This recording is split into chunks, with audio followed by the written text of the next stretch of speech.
Hey everyone, welcome to the Happy Flosser podcast. My name is Billy Lunt. I am your host, and I am here to talk to you about all things dental hygiene to support you on your journey through the dental hygiene program. Welcome, so glad to have you.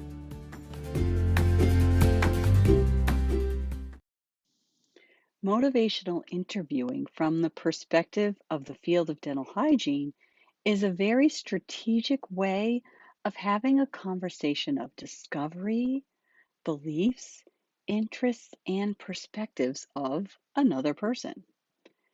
The design of motivational interviewing can be related to the stages of change model that you learn about in your community dental health course. The design of motivational interviewing really helps to break down the barriers and resist defensiveness and increase your patient's readiness to make a change in their behavior. This is an important skill as a dental hygienist and can be used on an individual scale in private practice or in a group setting in public health. The end goal of developing the skills related to motivational interviewing is to raise awareness about certain health behaviors and desired health outcomes. Now, there may be a gap between the current behaviors that your patient displays and the version and vision of future health that your patient desires.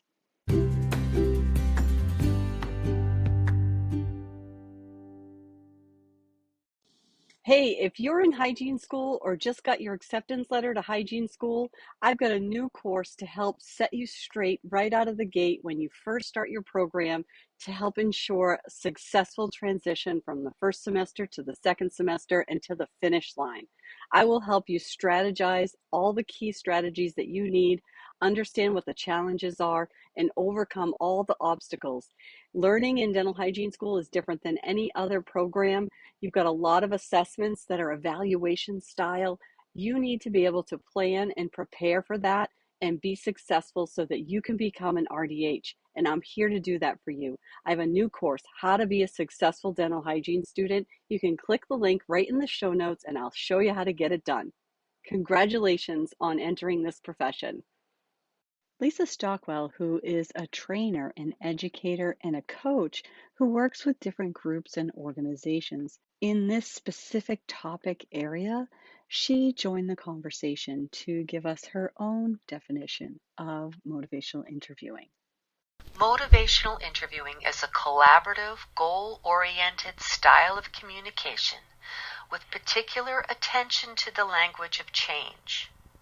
So by paying attention to the language of change that people use, it's designed to strengthen an individual's motivation for and movement towards a specific goal by eliciting and exploring the person's own reasons for change, by creating an atmosphere of acceptance and compassion.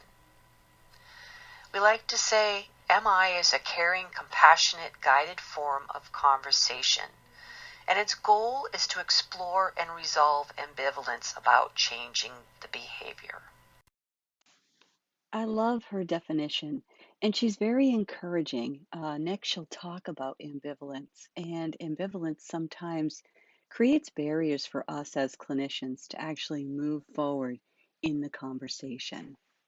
The natural truth about behavior change is this: ambivalence is normal, and it's part of the change process. Change can happen when we're resolving ambivalence. Research shows that activating a person's own expertise is key to help them consider change. And people tend to move in a positive direction when they feel supported, engaged, and are given space to use their own wisdom, to come up with their own plans and ideas. I love Lisa's definition of motivational interviewing. Now, think about what that looks like for you chairside with your patient. There may be a gap between their current oral health behaviors and the vision of what you want their future oral health to look like. As a dental hygienist and an oral health educator, Motivational interviewing can really help you assist your patients to discover how their behaviors contribute to their current health status and make supportive changes that will improve their oral health outcomes. It's important to recognize that the spirit of motivational interviewing really starts with a level of respect and a relationship process that develops over the course of the appointment or many appointments or over time. Change also happens incrementally. And I love how Lisa describes the MI spirit. So take a listen. And there are these four interrelated elements. There's partnership, evocation, acceptance, and compassion that make up the spirit. And each of these elements have their own behavioral component. In motivational interviewing, we believe that people have power and control over their lives, that they're capable, and that they have choices. And people change through connection, and listening impacts the relationship. Another element to the MI spirit is acceptance. It means honoring the client's absolute worth and potential. And it's recognizing the client's choice. They get to choose what they're ready and willing and able to do in this moment. It's their choice. It's using accurate empathy to understand the client's perspectives and affirming their strengths and efforts and ideas. The last element of spirit is evocation. Evocation is not education. It's actually eliciting or calling forth from the clients that we serve what they already have inside. Their concerns, hopes, knowledge, values, and wisdom. And we're inviting them to imagine the possibility of change. What benefits would they receive? Their reasons if they were change and how they might go about it. Their sense of importance and confidence, who could help them along the way, and what they might see themselves doing as the next step. Reflective listening is the primary way of responding and of building empathy. It involves listening carefully to your patients and making statements back to them to acknowledge what your understanding is of their experiences. Reflections are statements, they are not questions. The inflection turns down at the end. Using reflective listening reinforces and encourages client verbalization. And you're not only listening to what the client is saying, you are responding to what is being said. A good reflection tends to keep the person talking, exploring, and considering what this change means to them. Use accurate, empathic reflections often. It is one of the most important skills of motivational interviewing. Open questions invite people to say as much or as little as they want to about something. They allow people to decide for themselves what ideas, feelings, thoughts they might want to share with you. And answering these open-ended questions tend to help people understand themselves better and maybe look at things in new ways about their situation. Open-ended questions move the conversation forward, and the goal is to ask more open-ended questions than closed. So here is an example of elicit, provide, elicit around the topic of diabetes. The worker would start out with an open-ended question to elicit information. The worker would say, "How are things going in managing your diabetes?" Patient, "Well, things are good for the most part." Worker, "Well, what's going well for you?" Patient, "Well, I can monitor myself fine, and I'm pretty good with watching my diet and exercise." Worker, "Well, good work with monitoring the diet and exercise. So what would you like to get better at?" Patient, "I'm having trouble remembering to take my medications. I can take care of everything well, but not my meds."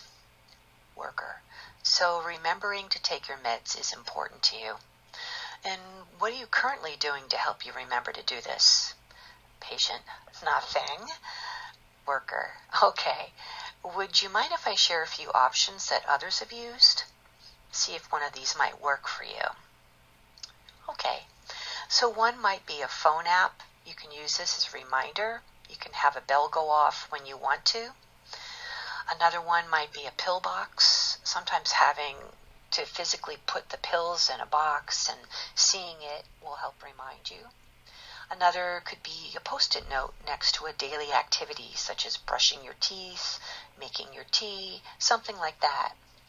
Any of these sound like they might work for you? Patient, oh, I like the pill box idea. I'm putting my meds out for each day. Worker, so having a pill box would help remind you to take your meds. What do you think of this? Patient, I think this could work. I could see my pills that I need to take so I won't miss a dose. And I could keep the pill box near my phone. I mean, I check my phone all the time. Oh, maybe I can add the phone app as a backup. Worker, sounds like you have a plan. Patient, actually I have two plans, the pill box and the phone app. I think this will work. So this is an example of elicit, provide, elicit.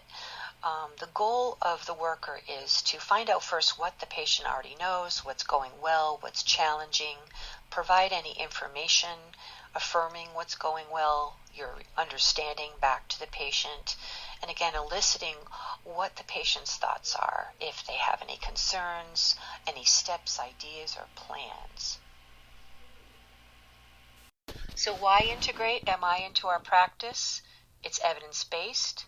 It reduces resistance and discord. It increases kindness and gentleness. It brings out our humanity.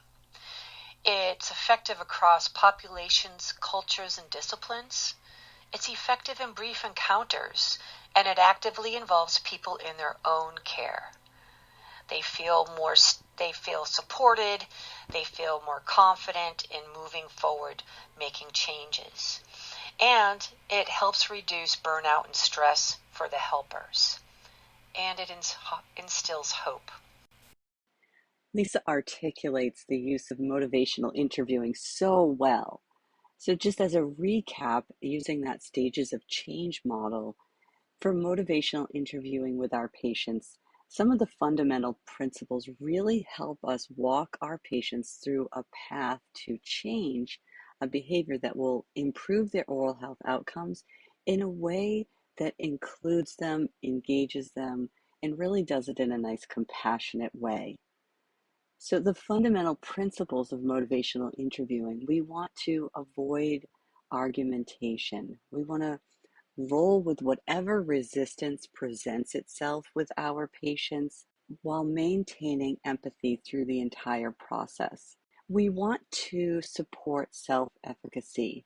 The communication Lisa talked about really helps us maintain that by having open-ended questions, affirmations, reiterating information that is shared, provide opportunity for reflection, and then offer a summary of the discussion to help make sure that the understanding is a two-way conversation.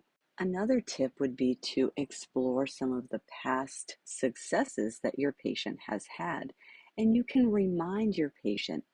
This will motivate them to continue in that direction to health. Sometimes we all need a gentle reminder of the wins that we've had, whether they're small incremental wins or really big moves in the right direction to improve our overall health. You as the clinician have a lot of power in how the conversation unfolds in your operatory with your patient.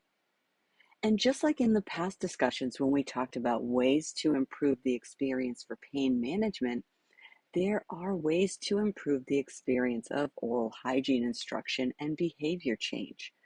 Motivational interviewing is another tool for you to use. It helps build trust, understanding, and commitment to making the changes that you and the patient discuss in the chair. Thanks for listening today. In our next episode, we will be discussing infection control, and we will review some of the basics about infection control that are important for the new learning clinician. I hope you join me.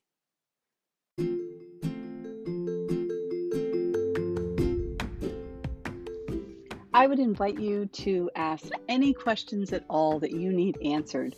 Sometimes questions come up when you're listening to this podcast. If you have a question, most likely someone else has the very same question. I'd be happy to answer it and would probably share it in a future podcast.